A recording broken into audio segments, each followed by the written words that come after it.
müşavirliği ve rektörlüğümüzün çelenk sunumu. Cumhuriyetimizin kuruluşunun 98. yıl dönümünü kutluyoruz.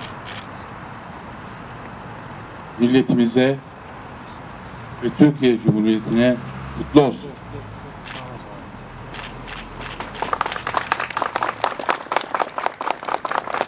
Cumhuriyetimizin kurucusu Gazi Mustafa Kemal Atatürk'ü,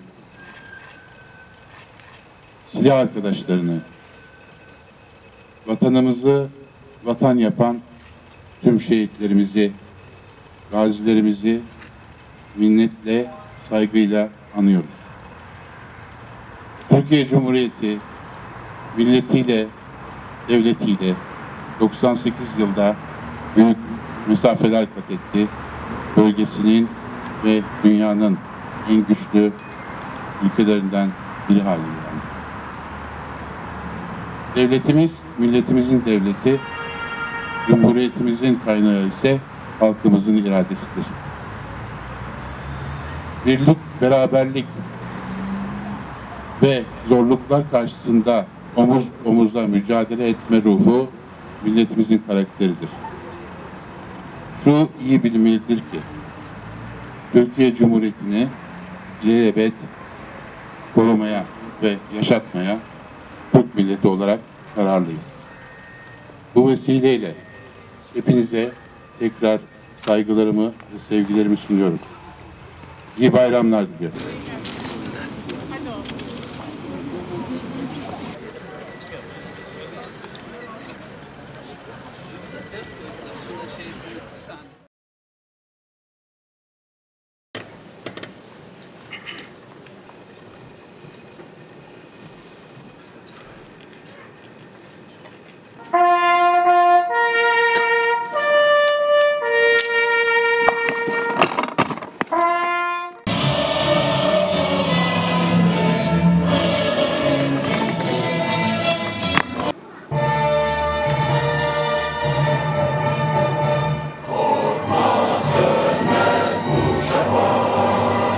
Hepinizin Cumhuriyet Bayramı'nı kutluyorum. Sizlerle bugün Sayın Cumhurbaşkanımızın Cumhuriyet Bayramı mesajını da paylaşmak istiyorum.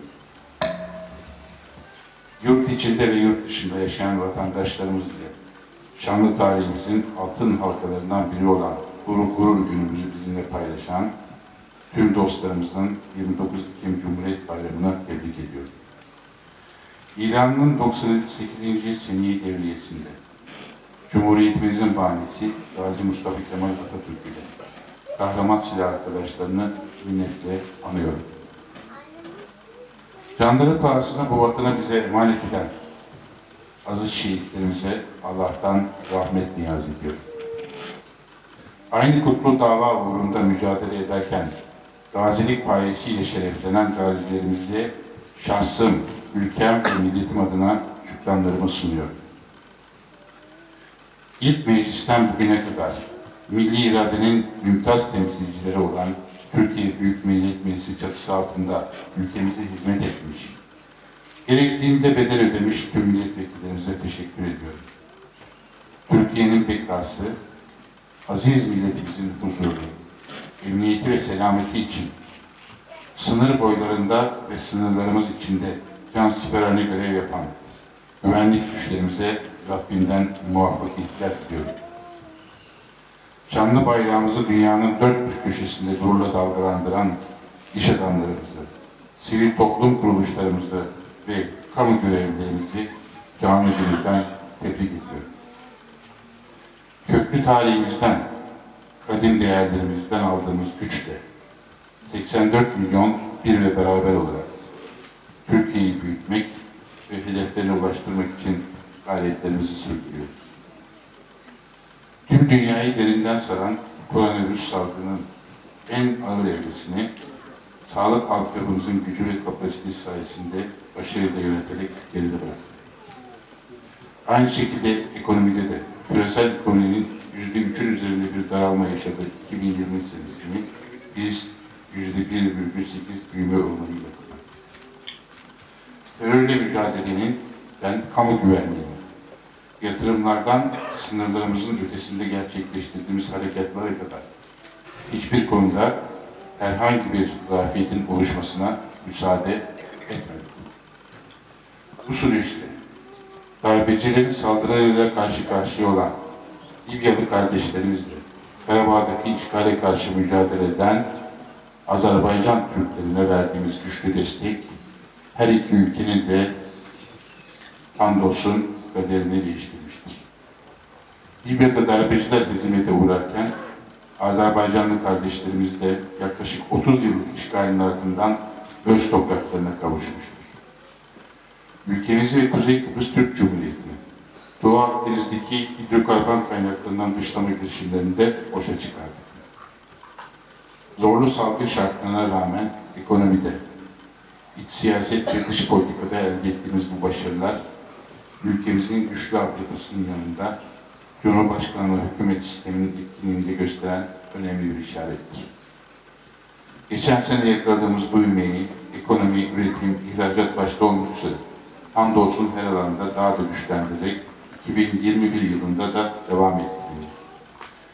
Cumhuriyetimizin 100. yılı artık ufukta iyice belirmişken, hiçbir gücün, hiçbir kirli senaryonun, Türkiye'yi tökezletmeyi amaçlayan hiçbir sinsi saldırının bizi yolumuzdan alıkoymasına izin vermeyeceğiz.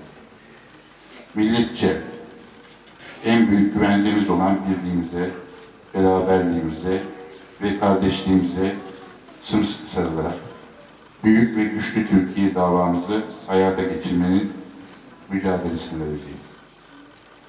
Yürüttüğümüz bu kutlu mücadelede milli mücadeleyi zafere taşıyan, Cumhuriyetimize hayat veren çelikten irade, son 98 yıldır olduğu gibi bugün de rehberimiz olmayı sürdürecektir. Bu düşüncelerle 29 Ekim Cumhuriyet Bayramımızı bir kez daha tebrik ediyor, milletimize sağlık, huzur ve esenlik diliyorum. Şehitlerimizin ruhları şad olsun. Cumhuriyetimizin 98. yıl dönümü kutlu olsun. Recep Tayyip Erdoğan, Türkiye Cumhurbaşkanı.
Milletimiz istiklal,